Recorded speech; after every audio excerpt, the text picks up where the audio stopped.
Bienvenidos, queridos amigos de NSE, a este espacio desde el encuentro con Dios, un invitado que cada semana nos ayuda a conocer y a intentar con ese conocimiento vivir mejor nuestra fe, que es amplia, variada y muy rica. Esta vez nos volvemos a interconectar con una misionera, la hermana Silvia Bermejo, misionera de ABC Prodeín en Chile, en Santiago. Hace varios años ya nos lo ha comentado en otras entrevistas y encuentros. A ella le hemos invitado para que, digamos, nos dé la catequesis, por así decirlo, sobre la transfiguración, que lo hemos escuchado varias veces seguramente, pero siempre hay algo nuevo que conocer o recordar. Saludamos a la hermana Silvia. Hermana, nuevamente gracias por el tiempo que se da, la compañía y lo que vamos a aprender hoy día. Muy bien, y me alegro mucho de poder otra vez compartir esta reflexión sobre la transfiguración del Señor, que puede ser que pase desapercibida para muchos fieles, otros no sepamos claramente qué significa y que podamos un poquito reflexionar sobre este aspecto de la vida de Jesús. Qué bien. Gracias, hermana, y lo haremos en enseñanza de la iglesia y lo que usted también estos años de misión va a ir recordando. Para empezar, hermana, pensaba transfiguración. La iglesia tiene a veces la iglesia católica, alguien diría unas palabrejas un poco complicadas, ¿no? Estoy pensando ahorita se me viene a la mente la palabra transubstanciación. Por ejemplo, ahora está transfiguración. Y no sé si por ahí algunas más que parecen muy técnicas y seguro tienen su razón, ¿no? ¿Cómo empezaríamos a explicar esta fiesta que, como usted me decía antes de la grabación, está muy marcada en el calendario mismo litúrgico, ¿no? Con otras fiestas de nuestro Señor y por ahí ya una primera importancia de esta fiesta? Bueno, en primer lugar, quiero señalar que se va a celebrar, de acuerdo a cómo se transmita este programa, el 6 de agosto. Es una fiesta que siempre va a estar vinculada al 6 de agosto, porque hay otras que están vinculadas de acuerdo a no a un día concreto, sino de acuerdo a las fases de la luna y a cuando se celebra el misterio de la pasión y muerte del Señor. Entonces, lo primero, como digo, lo ponemos un 6 de agosto, tiene la categoría de fiesta, porque dentro de la iglesia las celebraciones tienen distintas categorías. Unas son memorias libres, otras son memorias obligatorias, luego viene la fiesta, estoy en orden de importancia, y luego vienen las solemnidades, ¿ya? No tiene categoría de solemnidad, sino de fiesta. Y se refiere a un misterio de la vida de Jesús.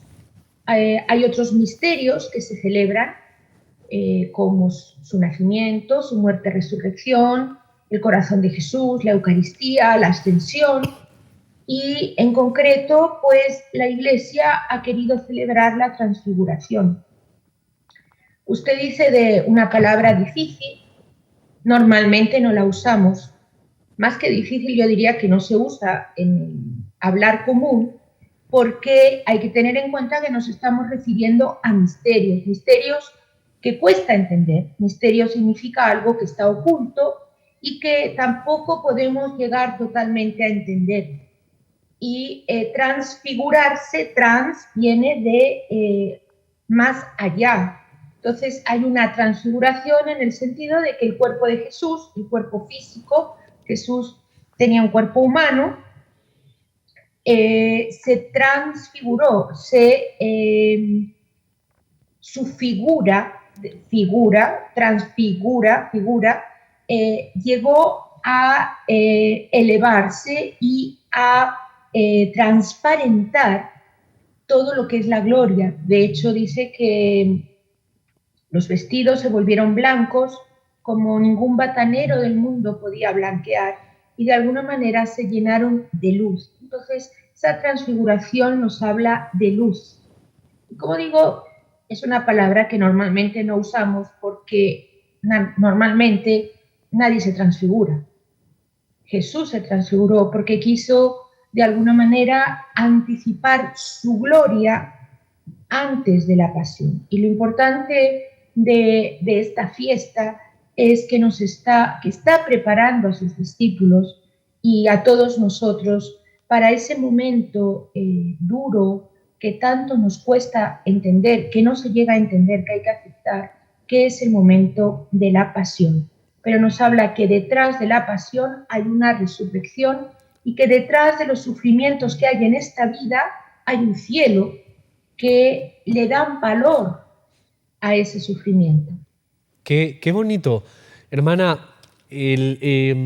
con lo que usted acaba terminó de mencionar, situándonos bíblicamente en el pasaje de la transfiguración, que si no me equivoco coinciden los tres evangelistas sinópticos, sinópticos, es decir, los que, bueno, a ver si usted también nos explica otra palabra ahí de estas que usamos con poca frecuencia, por eso quizá, como usted bien decía, no las conocemos bien. Pero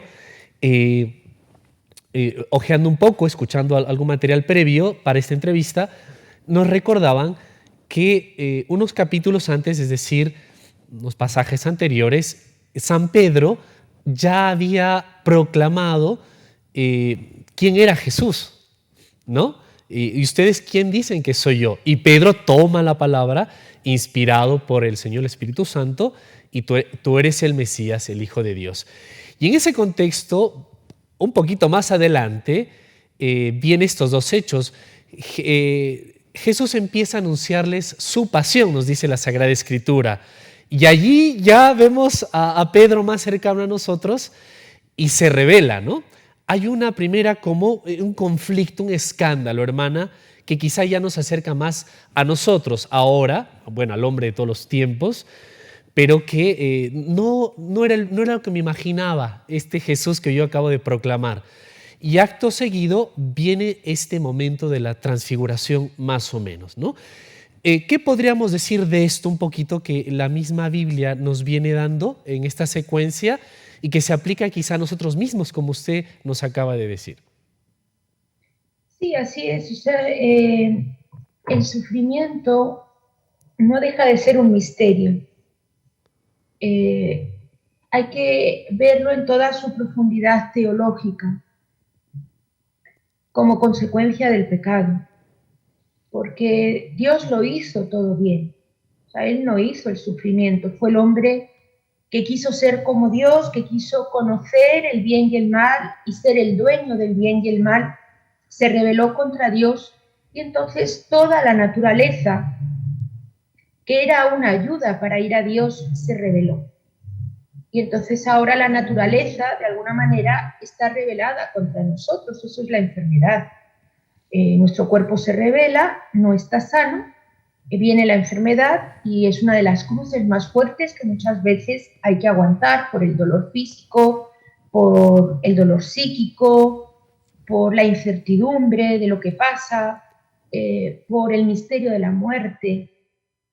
O sea, esto da mucho para hablar sobre el sufrimiento y sobre la misma muerte. Nos rebelamos ante esta situación porque el hombre no está hecho para sufrir. El hombre está hecho para gozar, para la felicidad, así nos hizo Dios.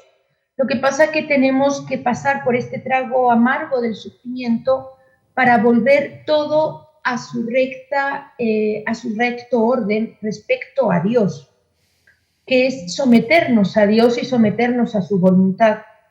Y en una de las cosas que nos tenemos que someter es precisamente en el dolor. A mí me gusta mucho meditar sobre la Santísima Virgen al pie de la cruz. Creo que para ella es el momento más doloroso, álgido del dolor. Y querer decir que la Santísima Virgen entendía plenamente lo que estaba viviendo sería no reducir, o sea, sacarla de su contexto humano. La Santísima Virgen no entendía y no por eso, al contrario, tenía muchísimo mérito, pero aceptó. El sufrimiento no se entiende y sobre todo en el momento que se está sufriendo, el sufrimiento se acepta. Y para poderlo aceptar es por lo que el Señor nos habla de esa trascendencia y de esa transfiguración, voy a usar la palabra, para acostumbrarnos porque es parte del lenguaje técnico de las cosas espirituales, que es trascender. La fe nos ayuda a trascender lo que nuestros ojos ven, lo que nuestros sentidos perciben. Y trascender que el sufrimiento trae un mérito, en el sentido de que ayuda, o sea, trae mucho mérito para espiar, etcétera, pero sobre todo me quiero fijar en esa parte de la aceptación de la voluntad de Dios. Tú sabrás, Señor, qué quieres con todo esto. Que yo creo que es lo que el Señor nos está pidiendo, ¿no? ¿Qué quieres aceptar? Y yo creo que esa fue la actitud de la Virgen. No entendía, pero aceptaba que por ese camino tan terrible iba a venir la salvación. Por este momento tan duro de este sufrimiento va a venir la salvación y se va a hacer la luz. En un mundo en el que vemos que aparentemente las fuerzas del mal llevan su ventaja, y es algo que a los cristianos, a los católicos, tanto nos cuesta ver cómo aparentemente el mal triunfa. Yo creo que eso es una gran causa de dolor para muchos. El mal pareciera que triunfara. Sin embargo, el mal no triunfa, lo que triunfa es el bien. Y la Virgen lo dijo, al final mi inmaculado corazón triunfará. En un momento Dios todo lo puede cambiar, y esa fuerza es la que nosotros tenemos que aprender, por ejemplo, de este misterio de la transfiguración, que en un momento el Señor puede cambiarlo todo. Puede hacer un milagro y puede hacer que donde hay muerte se ponga vida. Y que al fin y al cabo la verdadera vida, y eso es lo que el Señor nos quiere decir con la transfiguración, es la vida eterna. No es esta vida. Y como estamos tan apegados a esta vida, pues nos cuesta mucho el despegarnos, y el sufrimiento nos ayuda a despegarnos de esta vida. Entonces, ¿qué era lo que quería San Pedro? Triunfo. Entonces, que le hablasen de fracaso, ni hablar. O sea, llegar al triunfo a través del fracaso, eso no entra dentro de nuestros esquemas, ni del de San Pedro, ni del de nadie. Pero el Señor nos está hablando que a través del fracaso es como vamos a llegar al triunfo. Y eso hay que aceptarlo como lo aceptó la Santísima Virgen, y que ella nos dé fuerzas. Qué costoso, ¿no, hermana? Para el hombre actual de hoy, varón, mujer, el enfrentar este escándalo de la cruz, de la prueba, del sufrimiento, que por otra parte, como usted dice, no es ajeno al existir humano, de cualquier modo, incluso no creyente, pero qué fortalecedor quizá como en la transfiguración, ¿no? Contemplando a Dios, contemplando su gloria para esa misión. Nos va a tocar una pausa, hermana, pero podríamos empezar quizá también comentando otros elementos del suceso mismo de la transfiguración bíblico, ¿no? Que pensaba mientras usted explica.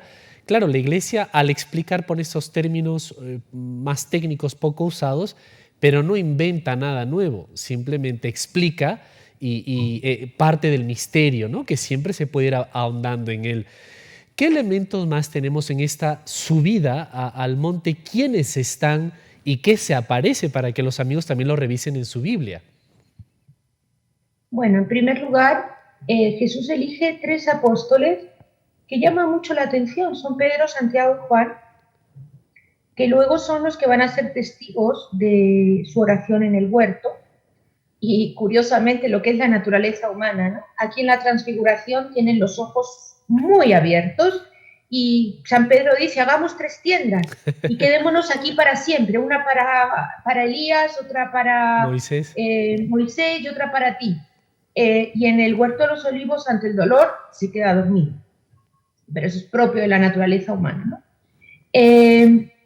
Y ahí vemos qué curioso que Jesús siempre elige a los 3 mismos. O sea, el Señor tiene sus elegidos, y actúa así, actúa por medio de testigos. O sea, tenemos que creer al testigo. Se apareció a los 12 en su resurrección, y todos los demás tenemos que creer a esos 12. Y la transfiguración la hace delante de estos 3, y todos los demás tenemos que creer a estos 3. Hay un vicario en la tierra y todos tenemos que obedecer a ese vicario en la tierra. Hay un confesor y todos nos tenemos que confesar con ese confesor. no con un ángel. O sea, el Señor quiere que nuestra fe la vivamos también a través de vicarios, a través de la obediencia, reconociendo su presencia en otros seres humanos a los cuales asiste de manera especial. Esto también estos mismos apóstoles han sido testigos de algunos milagros que solo dejaba pasar a ellos tres. La resurrección de la niña la resurrección de una niña que hizo, ¿no? Entonces, eso por un lado. Después, como les decía, cuando Jesús se transfigura, significa que su divinidad pasa a primer plano. Los apóstoles, normalmente, los que vivían con Jesús, veían su plano humano y solo trascendían la divinidad a través de sus milagros o de su doctrina, porque hablaba con autoridad. Entonces veían que había una autoridad, pero propiamente su divinidad se manifiesta en los milagros. Aquí en la transfiguración deja que traspase el cuerpo y aparezca de alguna manera su divinidad bajo esa luz. Y se le aparecen dos grandes profetas del Antiguo Testamento, Moisés y Elías. Siempre a Elías, como fue el que se fue de una manera milagrosa al cielo, siempre se le relacionaba con la venida del Mesías. De hecho, se creía que San Juan Bautista era Elías. A veces a Jesús se le decía si era otra vez Elías que iba a volver. Entonces se hace presente en el momento de la transfiguración con dos grandes personajes, por decirlo, profetas, patriarcas del Antiguo Testamento, que son Moisés y Elías. ¿De qué conversaban? Aparece que conversaban, pues pareciera que conversaban de los futuros misterios de su muerte y resurrección, que van a ser tan trascendentales dentro de nuestra fe. Si usted se da cuenta, uso mucho la palabra en la transfiguración, trasciende, trascendentales, porque hay dos planos. Uno es el plano natural y otro es el plano sobrenatural. Normalmente pasar al plano sobrenatural es el transciendo, paso de este plano natural al plano sobrenatural. Hermana Silvia, me parece que por favor, de esto, que está muy interesante, nos siga comentando a continuación de la pausa, ¿le parece? Muy bien. A los amigos de Nuestra Señora del Encuentro con Dios, no se muevan, que enseguida continuamos con esta entrevista.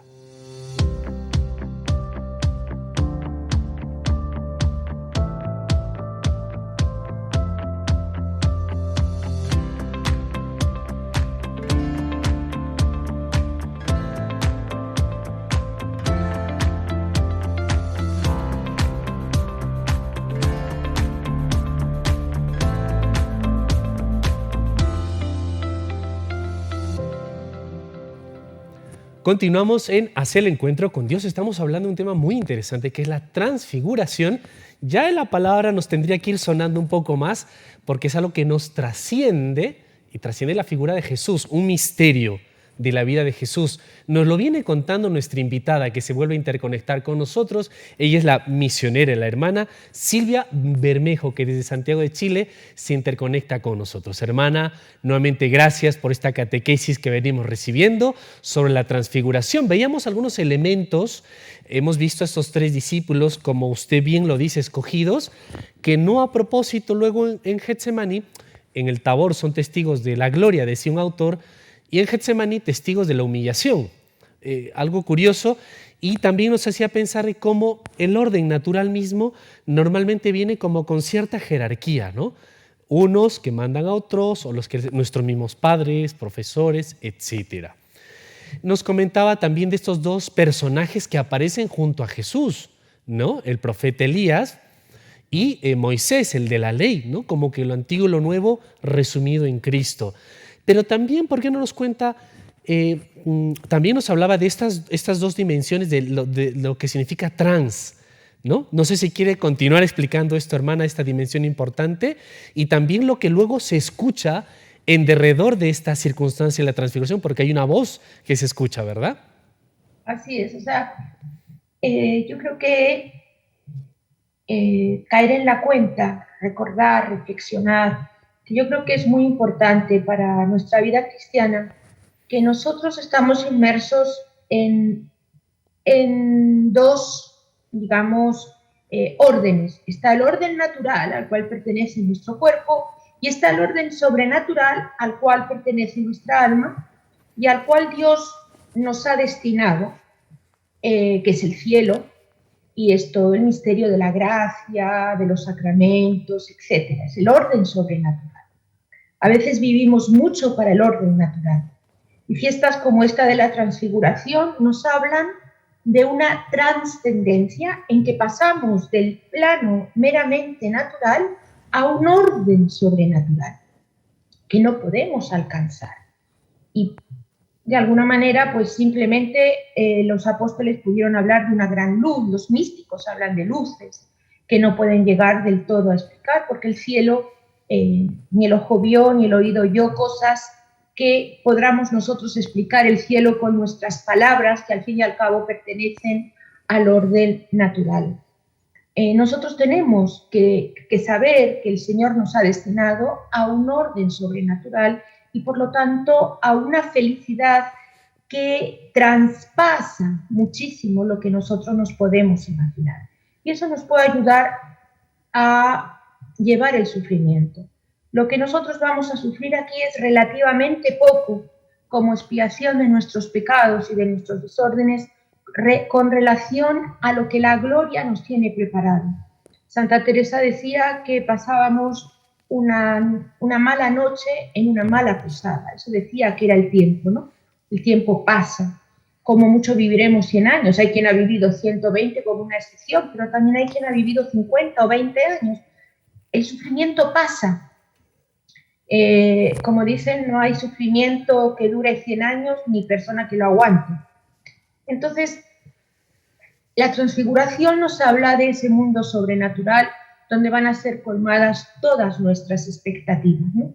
Y por eso la palabra trans, también la palabra transustanciación, que usted decía, ahora no voy a hablar yo de ese misterio, pero de alguna manera traspasa la sustancia del pan y del vino que se convierte en el cuerpo y la sangre de Jesús. Son tecnicismos propios de la teología que el común, como digo, no se usa. Pero quedémonos con esta idea. Hay una vida sobrenatural y eso nos tiene que animar a saber llevar los avatares de esta vida, los sufrimientos de esta vida, las incomodidades de esta vida y a luchar contra el pecado, porque luchar contra el pecado también trae su sufrimiento, ¿no? Entonces, yo mucho les aconsejo que además de esto tomen la Sagrada Escritura, los Evangelios, los 3 evangelistas sinópticos, porque son los más parecidos, por eso sinópticos, porque incluso se puede hacer un paralelo entre ellos. San Juan, el 4º evangelista, no lleva la misma, digamos, sus narraciones son distintas, como que vienen a complementarse con el resto, no se repiten. Pero Marcos, Mateo y Lucas sí se repiten, y una de las cosas que repiten es la Transfiguración. Léanlo con la Sagrada Escritura, lean directamente el texto de la Sagrada Escritura. Y usted hablaba de estas palabras que el Señor dijo, cuando le dijo, este es mi hijo, es una voz que aparece del cielo que dice, este es mi hijo, el amado. Qué bonito, ¿no? Las palabras del Padre hablan sobre el Hijo, el amado, y en el Hijo todos somos hijos, y también podríamos decir que nos está diciendo que en la medida que nosotros estamos unidos con Jesús, también somos amados. Y hoy día que existe tanto desamor, pues qué bueno, ¿no? Poder descubrir ese amor de Dios. Este es mi Hijo, el amado, en quien tengo mis complacencias. Como que el Padre en el Hijo tiene sus complacencias, como que todo lo que le da es gloria, ¿no? Y en la medida que nosotros nos unamos a Cristo en la Eucaristía, con nuestras buenas acciones, aceptando el sufrimiento, también vamos a ser parte de esas complacencias del Padre. Y También, sí, perdone, en algún texto se escucha o explica otro tecnicismo que se da aquí en la transfiguración. Quizá nos pueda usted brindar un poquito más de luz. En esta palabra que se escucha, este es mi hijo amado, el catecismo, si no me equivoco también, y la iglesia, por supuesto, habla de teofanía, que en la transfiguración se da la teofanía. ¿A qué se refiere esta palabra, hermana? ¿Qué significa? ¿Se está dando en la transfiguración?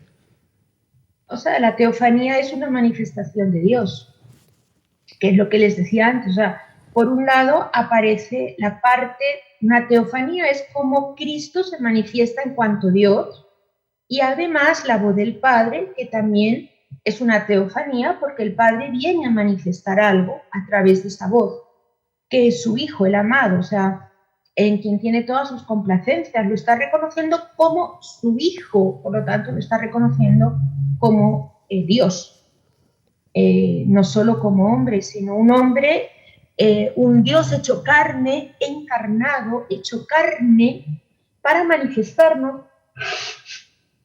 O sea, el Hijo nos viene a salvar del pecado, que ya es mucho, que ya es mucho. Ajá. Yo creo que también el Hijo viene a manifestarnos que Dios es Padre y que nos ama.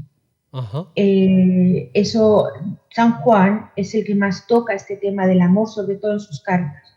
Entonces, el amor de Dios es un tema Claro. que inacabable, pero a través de esa misma salvación del pecado y del perdón de todos nuestros pecados, y que Jesús haya cargado con nuestros pecados, significa ese amor, ese gran amor de Dios que nos tiene. Y yo creo que esa es una de las del gran riqueza del mensaje de Cristo, ¿no? Nos viene a salvar del pecado, pero nos habla de un Padre misericordioso que nos ama, que nos perdona, que nos da nuevas oportunidades y que quiere llevarnos con Él a la vida eterna. Que no vivamos hocicando en las cosas de la tierra, sino que nos elevemos con nuestra alma a las cosas espirituales, a las cosas del cielo. Por eso esta transfiguración nos habla de eso. No se queden en las cosas de la tierra, no se queden en lo pasajero, no se queden en los goces de aquí, que hay un goce mucho mayor que es el del cielo. Es también quizá lo que usted nos decía al inicio, ¿no? De este anticipo de cielo y que pasa por momentos, a mí me hace pensar a veces la explicación que alguien ha dicho, nuestra vida muchas veces es como un sube y baja de situaciones, ¿no? Tenemos un momento de luz, de mucho ánimo, de alegría, de consuelo, pero es como una preparación para una situación quizá difícil, ¿no? Que no debamos estar. Y cuando estemos en esa situación dura, difícil, dolorosa, no olvidar que también vendrá otra circunstancia de luz y viene a ser así como ondulada, ¿no? Nuestra vida y en la transfiguración también pareciera, hermana, que tenemos esto, ¿no? Porque, como usted dice, no podemos estar, naturalmente incluso nadie está gozando permanentemente aquí en esta vida, ¿no? Ni el más rico y millonario. Hace poco hemos visto alguna información de ya primeros viajes espaciales comerciales, entre comillas, afuera de la Tierra, ¿no? De dos grandes magnates que empiezan así.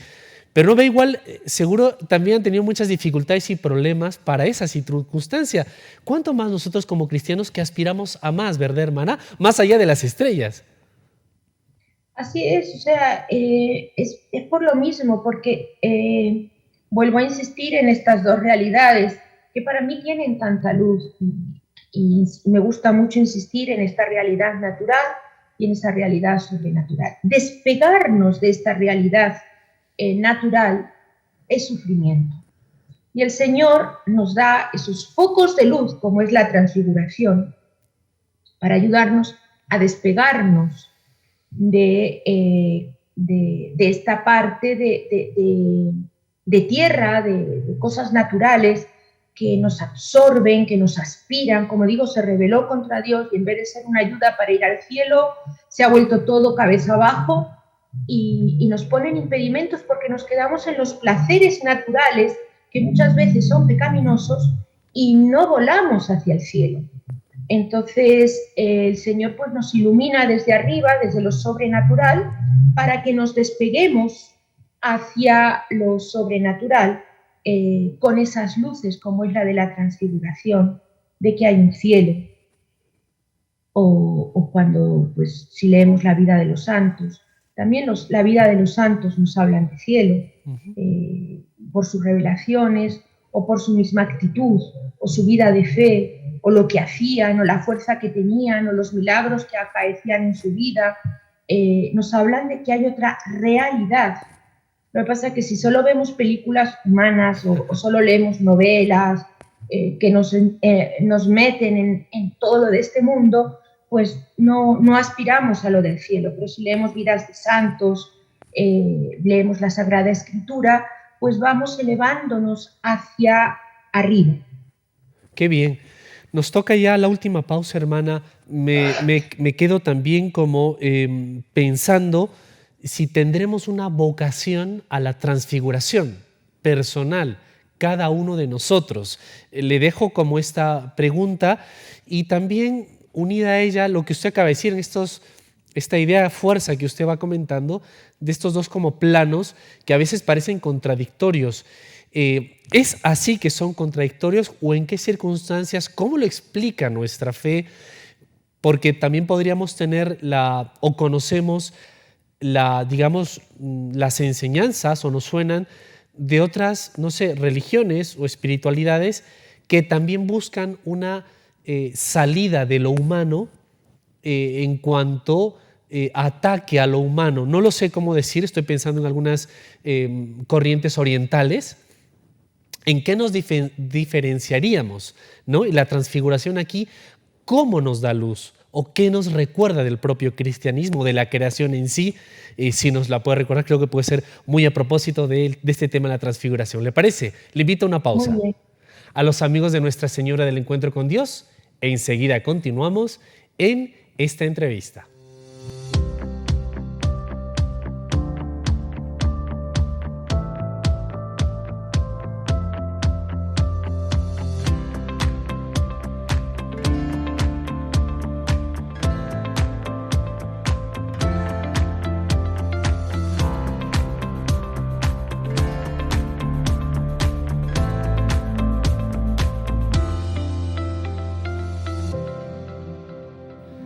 ¿Tendremos nosotros una vocación a la transfiguración también? Bien podríamos titular este programa así. Nos lo viene comentando nuestra invitada que se interconecta nuevamente con nosotros para esta especie de catequesis en esta entrevista y es misionera, ya más de 30 años en la ciudad de Santiago de Chile, en este país. Ella es española y es la hermana Silvia Bermejo, que nos acompaña hoy nuevamente. Hermana, nuevamente gracias por esta enseñanza, reflexionar esta catequesis y conocer un poco más. Decíamos, hermana, quizá empezar por aquí en esta idea que usted nos venía comentando de estos dos planos o realidades presentes en nuestra vida, que creo todos coincidimos, lo natural y lo sobrenatural. ¿Cómo la transfiguración, cómo nos da luz sobre esto? ¿Cómo lo ve nuestra fe, nuestro cristianismo? Porque tenemos otras realidades o espiritualidades orientales, pienso ahora mismo, quizás seguro hay más, que ven más bien un desprecio también a lo humano. No sé si me explico. En cambio nuestra fe, sin dejar de decir lo que usted nos comentaba antes, ¿cómo lo ve? ¿Cómo nos enseña esto? ¿Qué debemos hacer al respecto? Nuestra vida diaria, por supuesto. Bueno, vamos a ver si lo podemos explicar. En primer lugar, usted hablaba de si tenemos todos un destino, una vocación hacia una transfiguración. Por supuesto, porque todo lo de la vida de Jesús es enseñanza, es camino, es término, nos muestra. Pero la verdadera transfiguración no se va a dar en esta tierra, se va a dar en el cielo. De alguna manera podemos ver en algunos santos, Dios ha permitido que podamos verlos transfigurados, entre comillas, en el sentido de personas que consiguieron una perfección, una lucha contra el pecado, en el cual ya solo obraban virtud. Entonces son personas, yo he conocido santos, en concreto quiero nombrar a nuestro Padre Molina, que es una persona que realmente, nuestro Padre Molina, nuestro fundador, ¿no? El que gracias tenemos estos medios de comunicación, el inspirador, él era una persona que vivía más con el corazón en el cielo que en la tierra, pero sin despreciar lo de la tierra, pero con el corazón puesto en el cielo, o sea, usando todo lo de la tierra para ir al cielo. Eso es un santo y esa es la verdadera transfiguración que podremos vivir acá, de usar, repito, todo lo de la tierra para poder ir al cielo. Y luego, en cuanto a otras corrientes ideológicas, pseudo-religiosas, ya, porque yo no podría decir que son religiones, son movimientos pseudo-religiosos que quieren de alguna manera trascender, sí, pero trascienden, en primer lugar, en la primera equivocación que tienen es que la divinidad la ponen en algo material, en el sol, en las fuerzas, ¿no? Entonces caen como en un panteísmo.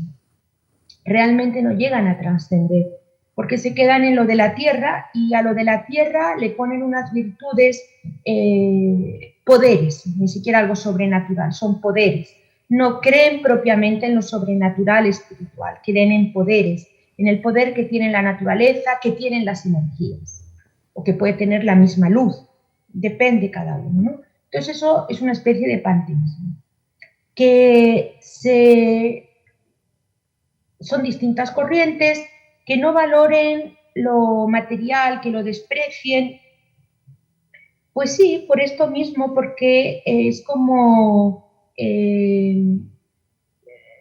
porque dan poderes, no sé cómo explicarlo, dan unos poderes a lo natural, entonces si no tienes esos poderes, pues no lo valoras, no hay dignidad en la persona. Estoy pensando en los hindúes, ¿no? En que los parias, que ya no son personas.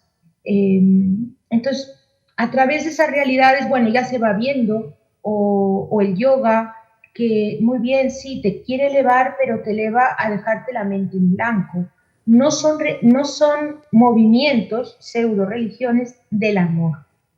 No es el amor, porque el amor es lo que hace valorar, va por otra línea, no va por la línea del amor, del sacrificio, del ayudar al prójimo, sino que en el fondo es como una egolatría en el que yo tengo que estar bien. Yo estoy bien y me olvido del resto y no conecto con el resto y no ayudo al resto a estar bien. Entonces, no sé si lo he podido así en general, porque Claro. Aclarar un poquito, ¿no? Yo creo que se quedan en un plano natural y dentro de ese plano natural dan poderes. Y todo lo que no tenga ese poder, pues sí, se puede despreciar o sobre todo se desprecia al prójimo, porque soy yo el que tiene que estar bien. Claro. Estaba Se cae en recordando, ese sí, egoísmo. bastante claro, hermana, porque incluso estaba recordando que el desprecio mismo al cuerpo, a la creación, en cuanto tal, como venía de la mano de Dios, e incluso si no me equivoco, está condenado por nuestra fe, por la iglesia. Así es, Ahora, así pero es. esto no se contrapone, ¿verdad, hermana? A lo que usted decía, a no quedarnos como atrapados por lo terreno humano, sino a ir más allá, o sea, no se contrapone. Por eso estas mismas pseudo religiones, muy bien dicho, pseudo espiritualidades, es como un ensimismamiento, ¿verdad? Y no tienen una de las cosas propias de nuestra fe, que es la caridad cristiana. Si el santo hemos visto una Santa Rosa de Lima, Francisco Javier, Alberto Hurtado, etcétera, que había mucho sacrificio y hasta penitencias, etcétera, pero era con una caridad. El mismo Padre Molina, que usted ha mencionado, inspirador de estos medios, una persona austera, guiaba, pero con tanta delicadeza y caridad hacia alguien muy joven, a un niño, a un anciano, a una persona en tribulación, a un pecador, me imagino, ¿no? Para todos salvar almas, ¿no? Qué distinto, hermana, ¿verdad? Así es, porque es que hay que tener en cuenta que el centro del cristianismo es el amor. Y el Señor lo dijo, o sea, es el amor el que lo motiva, es el amor el que lo lleva, o sea, es el amar a los otros, amar a Dios sobre todas las cosas y al prójimo como a ti mismo. Eso es nuestro mandamiento principal.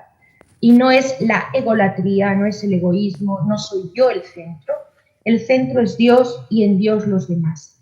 Entonces nos hace salir de nosotros mismos y esto en cierto modo es la transfiguración, porque el Señor habla del amor, este es mi Hijo el amado, y el Señor lo hace por amor, le muestra la gloria a los discípulos porque sabe que van a pasar un momento difícil y les dice, miren, hay un momento difícil, pero también hay una gloria, o sea, lo hace con misericordia, les hace enfrentarse a la pasión con misericordia, le da los medios para no quedar hundidos en ese momento trágico, ¿no? Los cuida. Entonces, yo creo que eso es importante, o sea, la transfiguración no es tanto para Jesús como para sus discípulos, para nosotros, porque nuestra religión, la Santísima Trinidad sobre todo, es relación. O sea, nosotros estamos para relacionarnos, para ser hacia los demás, no hacia nosotros mismos.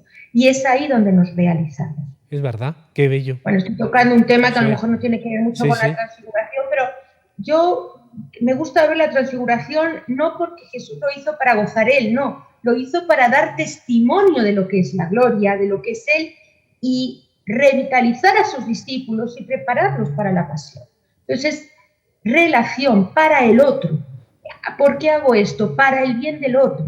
Claro, pero tal cual, hermana, porque también en el mismo catecismo, si no me equivoco, se recuerda que en esta teofanía, esta manifestación de Dios, es la Trinidad misma, un misterio, otro tema muy complejo y amplio para nuestra fe. En esa nube que envuelve, decía Santo Tomás, si no me equivoco, al Espíritu Santo, en la voz de este es mi Hijo amado, al Padre, y el rostro resplandeciente a nuestro Señor. Entonces, lo propio de la Trinidad, lo que usted acaba de decir, lo relacional, ¿no? El amor, lo difusivo, lo propio del cristiano. Hermana, quizá para estos minutos que nos irán quedando, comentaba también un autor que sí, se ve también al Padre en cierto modo como en Getsemaní, también explicaban otros autores, ¿no? También el Padre sufre en Getsemaní, también Dios mismo, a pesar de que sabe, ¿no? que vencerá, pero en la transfiguración también, ante lo que ve venir esta nueva etapa que es subir a Jerusalén, también es, digamos, alguien ve como que el Padre también el apoyo y cierta sensibilidad a su Hijo. Jesús, este es mi Hijo amado, no es cualquiera, yo estoy con Él. Y Jesús, esta manifestación gloriosa, hermana, contemplar a los mismos discípulos, ¿no? Contemplar a Jesús, esta transfiguración a Dios mismo para la prueba. Y aquí viene la pregunta, ¿les prepara a ellos con esa contemplación? Nosotros, hermana, para las pruebas de nuestra vida, ¿cómo deberíamos prepararnos? Porque muy bien podríamos asemejar el dicho, ¿no? Eres lo que contemplas, ¿no? O te conviertes en lo que vas admirando, contemplando, y ante nuestra vida cristiana estamos con canales de cable, con el internet, con las noticias, con muchas cosas, y pareciera que no vamos a llevar nuestra vocación a la transfiguración si no contemplamos lo que deberíamos contemplar. Bueno, esa es la oración, o sea, ¿de qué manera vivo yo? Muy buena pregunta para hacer algo concreto. ¿De qué manera vivo yo la transfiguración? Pues a través de la oración. Yo les decía, si vemos películas o leemos novelas o artículos que no solo nos meten en lo de la tierra, pues no puedo transfigurarme. Si yo quiero trascender al orden sobrenatural, tengo que hacer oración. Y ahora mismo no podemos hablar, porque ya nos queda poco tiempo y no era sobre la oración, que es un tema sumamente interesante. Pero algo tan simple como les decía antes, tomemos la Sagrada Escritura, leamos un trozo. A mí personalmente me ayuda mucho leer todos los días las lecturas del Evangelio de la misa. Hay que tener en cuenta que la Sagrada Escritura está repartida en la Santa Misa, de tal manera que en 3 años se ha leído toda la Biblia. Entonces, si yo todos los días tomo el Evangelio y las lecturas y el Salmo, de la misa, en 3 años me he leído toda la Sagrada Escritura. Es una manera, son capsulitas que ayudan mucho, eso por un lado. Y por otro lado, pues leer vidas de santos. Entonces todo eso me va a ir elevando. Yo ahora no voy a explicar cómo se hace oración, pero solo ese hecho ya me pone en oración. Por supuesto el Santo Rosario, si escucho la misa diaria, genial. Si no, pues los domingos. Entonces, tener una vida eucarística cerca de Jesús, Eucaristía, es lo que me va a ir transfigurando. ¿En qué sentido? Antes les decía que la verdadera transfiguración se da en el cielo. Bueno, pues ahora me desmiento y creo que la verdadera transfiguración se da cuando yo paso a vivir ese mundo sobrenatural. Y la mejor manera de vivirlo, ¿cómo es? Haciendo oración. Silencios. Oración, y silencios de adoración ante el Santísimo, ¿no, hermana? Quizá ante el Sagrario. Santísimo. Y si no puedo ir a una iglesia, por lo menos en mi casa, encerrarme, leer algo, ¿no?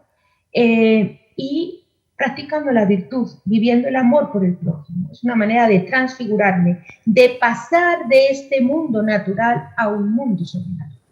¿Cómo? Pues como digo, por medio de la oración y de las buenas obras. Paso a ese mundo sobrenatural. Cuando yo lo hago todo por amor. El amor a Dios es el que hace que ese simple acto de comer, yo bendigo los alimentos. Y ese mismo acto de comer lo hago por amor, porque Dios así lo quiere, me alimento, ya estoy pasando a un acto sobrenatural y por lo tanto me estoy transfigurando, estoy viviendo la transfiguración. Yo doy una limosna, lo hago por amor a Dios, me estoy transfigurando, estoy pasando a ese mundo sobrenatural. Perdono, estoy pasando a ese mundo sobrenatural. Qué importante. Recibo un sacramento, estoy pasando a ese mundo sobrenatural. Y pasar a ese mundo sobrenatural es transfigurar. Qué bonito. Que antes dije que había que dejarlo para el cielo. No. Ya aquí, ¿verdad? Creo que aquí lo podemos vivir así, viviendo el mundo sobrenatural y no es tan complicado. Qué es bello. Por amor y haciendo las cosas por amor y haciendo el bien por Dios. Qué esperanzador.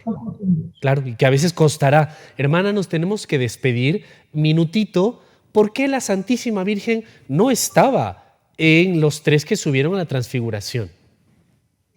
Bueno, es una pregunta un poco que tengo que... Pero sinceramente yo creo que es parte del papel de la Santísima Virgen en la vida pública de Jesús. O sea, el papel de la Santísima Virgen fue escondido, ella no fue protagonista para nada. Y así fue, pues en el momento de la gloria no estuvo la Virgen, no lo necesitaba, podríamos decir, y además ella, su misión era otra, no era la de testigo de primera línea. Ella va a estar con los apóstoles en el cenáculo cuando reciban el Espíritu Santo, orando con ellos, pero después de que Jesús ha muerto y ha resucitado. Durante la vida pública vemos que la Santísima Virgen tiene un papel oculto, escondido, orante. Qué bonito. Muy bien, hermana Silvia Bermejo, desde Santiago de Chile, misionera de ABC Prodeín, más de 30 años por allí, de nacionalidad española. Muchas gracias por esta catequesis que hemos compartido en esta entrevista sobre la transfiguración y esperamos volverla a ver para otro tema. Muchas gracias, me alegro, ojalá que esto les haya podido ayudar y sobre todo a elevar un poquito el alma sobre las cosas materiales que a veces nos apesgan, nos atan tanto. Y la verdad que lo sobrenatural, el cielo, es sumamente importante. Vale la pena y vale la pena. Muchas gracias, hermana. Hasta pronto. A los amigos de Nuestra Señora del Encuentro con Dios también, animémonos a esta vocación, a vivir la transfiguración en nuestras vidas, a hacer de lo natural sobrenatural. Sigan con nuestra programación que precisamente procura eso allí, en casa, donde ustedes están. Hasta pronto.